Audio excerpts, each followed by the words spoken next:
के तट पर ऋषियों को 4 ऋषियों को बिठा दिया और नारद जी ज्ञान वैराग्य का उद्धार करने के लिए कथा सुनने लगे। ऋषियों को जब पता चला, जो ऋषि तपस्या करते थे बेटियां बद्रीनाथ, केदारनाथ, गंगोत्री, यमुनोत्री, उनको जब पता चला कि सनकादिक ऋषि कथा गा रहे हैं तो ऋषियों की भीड़ आ गई। एक ऋषि नहीं आया, हजारों ऋषि आए। क्या लिखा है? भृगु वसिष्ठस्य चमनस्य गौतमो मेधात धृति बलदेवरातो रामस्तथा गादिसुतश्च सातलो मृगण्ड पुत्राच विपिपलादाः योगेश्वरो व्यास पराशरो च छाया सुकोचा जलजग्नि मुख्या सर्वे मुनिगणाः सह पुत्र शिष्याः स्वस्त्रीभिरापयुरति प्रणयेन युक्ताः। सारे ऋषि मुनि चल करके आए महाराज। कोई जय जयकार लगा रहा है, बोले भागवत भगवान की जय। शंख फूंक रहा है, जय शब्दो नमः शब्दा शंख शब्दस्तथैव च। कोई शंख फूंक रहा है, भयंकर दिन घोष हो गया। और उन ऋषियों के मध्य सनकादिक ऋषियों ने कथा का शुभारंभ कर दिया। कह उठे सनकादिक, क्या सदा से श्रीमद् भागवती कथा यस्याः श्रवणमात्रेण हरिश्चेत्तं समाश्रये। सदा सेव्यः, भगवान की कथा सदैव श्रवण करने योग्य है, इसको सदा सुनो। सदा सुनो। अन्य बलाए कुछ लोग यही तो यह कथा हमारे पास हम कथा सुनी है ना, जाना यही तो पता परिचित कथा हमारे। सदैव सुनो, ऐसा मत कहो पाप लगेगा, महापाप। और जितने लोग सुन रहे हैं इस कथा का सबका पाप उसी को लगेगा। जैन जन बल सीधी बात है। यही नहीं कथा वही को लगेगा, हमारा तो जाएगा। लेकिन जो टिप्पणी कर रहा है पीछे से गलत उसको भगवान की कथा सदैव श्रवण करनी योग्य। अच्छा महाराज कुछ दिन बार तो निकाले कथा के लिए, बोले बिल्कुल नहीं। भगवान के प्राप्ति के लिए कथा करवा रहे हैं तो दिन बार निकालने की कोई आवश्यकता नहीं। आगे से श्लोक लिखा, दीनानां नियमो नास्ति सर्वदा श्रवणं मतम्। दिन बार निकालने की कोई आवश्यकता नहीं, तुम्हारा जब मन करे तब सुनो, जहां जाने का मन हो कथा सुनने का पास। और यदि पितरों की स्मृति में करवाना हो तो डेट मुहूर्त निकाल करके करवाना चाहिए। ऐसे कभी भी करो, क्योंकि ये कथा बड़ी दुर्लभ है। आगे सुनो, दुर्लभ कथा श्रीमद् भागवतोद्भवा कोटि जन्म समुत्थेन पुण्येन लभ्यते। कोटि कोटि कहते करोड़ों, करोड़ों जन्मों के जब भाग्य उदय होंगे तब बले कथन। हर जगह यही श्लोक मिलेंगे आपको मार्ग में, कई जन्मों के जब पुण्य होते हैं। यहाँ तक कि लिखा है महाराज, यत् फलम नास्ति तपसा न योगेन समाधिना अनायासेन तत्सर्वं सप्ताश्रवणं लभे। अनायास होकर के जिस भागवत की कथा को सुनता है उसको सारे तीर्थों का फल मिल जाता है, क्योंकि भागवत भगवान की प्रत्यक्ष मूर्ति है।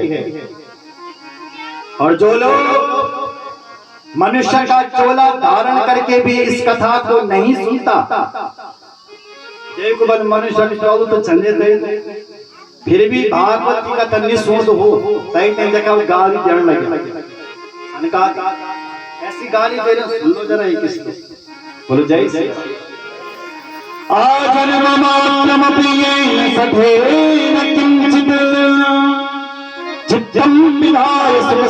शास्त्र कथान पीता चांडाल वच्च खरवद पततीन नीतम मिथ्यास जन्म जननी जनि दुख भाजा। जो लोग मनुष्य का शरीर धारण करके भी जो सत्य इस कथा को नहीं सुनता वो सोए हुए मुर्दे के समान है। जो इस श्रीमद् भागवत की कथा को नहीं सुनता है चांडाल व चांडाल के समान है। खरवद गधा गधा के समान है, सुअर के समान। नारद ने अपना कान पकड़ा, महाराज तुम जाना गाल। तो सनकादिक ऋषियों ने कहा मैं नहीं दे रहा हूं। मीवं वदन्ति दिव्यदेव समाज मुख्या, ये गाली मैं नहीं दे रहा हूं, ये देव समाज गाली दे रहा है उन मनुष्यों के लिए कि हमें तो डांट करके भगाया था सुखदेव जी ने, ये कथा नहीं दी। इनके तो गांव में हो रही है तभी कथा स्वीन, उनके लिए गाली ना दूं तो क्या दूं। जय श्री राम।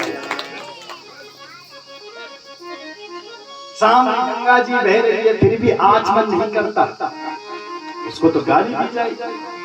ऐसी महिमा गा ही रहे थे भागवत जी की, इतने में ही भक्ति और ज्ञान वैराग्य भागवत की कथा में प्रकट हो गए। बोल भक्ति माता की जय, भक्ति सुतो तरुणा हित्वा प्रेमैक रूपा सहसा विरासी, श्री कृष्ण गोविंद हरे मुरारी नाथेति नामानि मुहुर बदन्ति।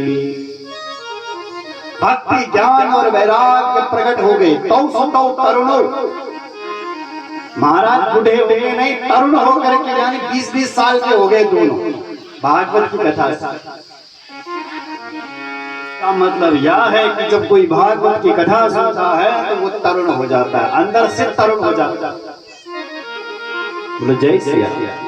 दोनों प्रकट हो गए। जितने श्रोता बैठे थे नारद जी तो नाचने लगे, वाह वाह वाह। भागवत की तो अभी केवल चटनी चखाई है, महात्मा भी पूरा नहीं हुआ, झूमने लगे। ये भागवत की कथा है। जो श्रोता बैठे थे वो विचार करने लगे, क्या सोच रहे हैं। कथम प्रविष्टा कथमागते मध्ये मुनीनां तर्क कर रहे हैं। कथम प्रविष्टा कथमागते, ये भक्ति कहां से आई, ये ज्ञान वैराग्य कहां से उत्पन्न हुई। ये तो वृंदावन में थे, यहाँ कैसे आ गए। सनकादिक ऋषियों से पूछे कि यहाँ कैसे आए ये बताओ। व्यास जी ने कहा कि जहाँ पर भगवान की कथा होती है ना वहाँ भक्ति को बुलाना नहीं पड़ता, वहाँ भक्ति स्वयं प्रकट हो जाती है। बोलो जय। स्वयं वहाँ ज्ञान वैराग्य सहित भक्ति स्वयं प्रकट हो जाती है। इसलिए धन्य है ये भक्ति, धन्य है। सनकादिक ऋषियों ने भक्ति की ही महिमा गा दी, कथा तो छोड़ दी, भक्ति की महिमा गाने लगे। क्या सकल भुवन मध्ये निर्धनास्ते ते धन्या निवसति हृदयेषां श्री हरे भक्तिरेका हरिरपि निज लोकं सर्वथोपविहाय प्रविशति हृदयेषां भक्ति सूत्रोपनतः। सकल भुवन मध्य, ऐ श्रोताओं इस धरती में वही धन्य है, 14 लोकों में वही धन्य है जिसके हृदय में भक्ति मां का निवास। इसलिए आप लोग धन्य हो गए क्योंकि आपके बीच में भक्ति मैया ने निवास कर दिया, ज्ञान वैराग्य सहित आ गए, इसलिए आप धन्य हो गए। नारद जी तो कान पकड़ दिए और गुरु जी से पूछा, गुरु जी मैं तो प्रत्यक्ष देख लिया, भागवत के आपने 4 श्लोक पढ़े और भक्ति और ज्ञान वैराग्य स्वस्थ हो गए। अब ये बताओ कि इस भागवत की कथा से भक्ति ज्ञान वैराग्य का उद्धार होता है या पापियों का भी उद्धार हो सकता है? और यदि हो सकता है तो कैसे कैसे पापियों का उद्धार होता है गुरुजी ये बताओ। सनकादिक ऋषियों ने कहा नारद पापियों की बात कर रहा है, इधर सुन, हम यहाँ तक कहते हैं क्या, ये मानव पाप कृतस्तु सर्वदा सदा दुराचार रता विमार्ग गगा क्रोधाग्नि दगधात तुलाश्चकामिना सप्ताह यज्ञेन कलो पुनन्तिते। इतने प्यारे श्लोक हैं। जब हम वृंदावन रहते थे खूब रटते थे इनको। बोलो जय श्री राम। याद कुछ और याद। बोले नारद पापियों की बात कर रहा है। ये मानव पाप कृतस्तु सर्वदा। जिस व्यक्ति ने अपने जीवन में कभी एक भी पुण्य न किया हो, एक ही पुण्य न किया, सदा दुराचार अपना जीवन दुराचार में भ्रष्टाचार में गवा दिया है। क्रोधाग्नि दग्धात कामिना, जिसके अंदर ये काम क्रोध बैठा हुआ है, एक काम भी अच्छा नहीं करता है दुनिया में, ऐसा व्यक्ति भी सप्ताह यज्ञ 7 दिन तक इस कथा को सुन ले तो कलो पुनन्ति शुद्ध हो जाता है। अरे इतना ही नहीं, और सुनो नारद गुरु जी सुनाओ। सत्यहीना पितृमातृदूषका तृष्णा कुलाश्चाश्रम धर्म वर्जिता ये दाम्बिका शरण को हिंसका सप्ताह यज्ञेन कलो पुनन्तिते। सत्यहीना, जिसने अपने जीवन में कभी सत्य न बोला हो, पितृमातृदूषका, जो अपने माता पिता का हत्यारा हो, जिसके अंदर तृष्णा भरी हो, जिसने अपना कुल खराब किया हो, सर्व धर्म वर्जिता, जिसके अंदर धर्म नाम की कोई चीज नहीं है, अधर्म है, ये दंभिका शरण को हिंसका, बड़े बड़े शब्द लिखे। ऐसा व्यक्ति भी 7 दिन की कथा सुन ले तो सप्ताह यज्ञेन कलो पुनन्तिते, पवित्र हो जाता है। अरे इतना ही नहीं, और सुनो। पंचाग्र पापा छल छल मकारिणा कुराहा पिचासायव निर्दयाश्चय ब्रह्म सपुष्टा व्यभिचारकारिणा सप्ताह यज्ञेन कलो पुनन्तिते। पंचोग्र पापा छल छल मकारिणा, जिसने 5 प्रकार के पाप किए हैं और उसके बाद भी कभी धर्म कर्म नहीं किया, क्रूर व्यक्ति, और मरने के बाद पूरा पिचास बन गया, ब्रह्म हत्या को प्राप्त हो गया। ऐसा पिचास व्यक्ति ब्रह्म हत्यारा पिचास बना हुआ भी मरने के बाद इस कथा को सुन ले तो वो भी परम पुनीत और पापा हो जाता है। बोलो जय श्री राम। सनकादिक किसी कथा सुन रहे थे, उनका दिमाग चकरा गया। गुरुजी क्या कर रहे? मरने के बाद वो इस कथा को सुनो, उसका उद्धार हो जाता। कोई प्रमाण है तुम्हारे पास? गुरुजी ने कहा प्रमाण है। क्या प्रमाण है? बोले हम आपको एक इतिहास की कथा सुनाते हैं। अत्र कीर्तयस्यामा इतिहासं पुरातनं यस्य श्रवण मात्रेण पापहानि प्रजायते। मैं आपको एक ऐसा इतिहास की कथा सुनाता हूं जिससे तुम्हारे पाप जीते जी ही धुल जाएंगे। जैसे बोले सुनाओ, टाइम पूरा हो गया, कल से सुनाऊंगा। बोले जय श्री राम। तो कल ठीक समय 1 बजे से 4 बजे तक ये कथा चलेगी। इस कथा में बिल्कुल भी बाहर की बातें नहीं होगी, केवल जो पुराण के अंदर बातें हैं, श्रीमद् भागवत के पुराण में लिखा है, बस वही तुम सुनोगे। अन्य कुछ भी बाहर का नहीं चलेगा।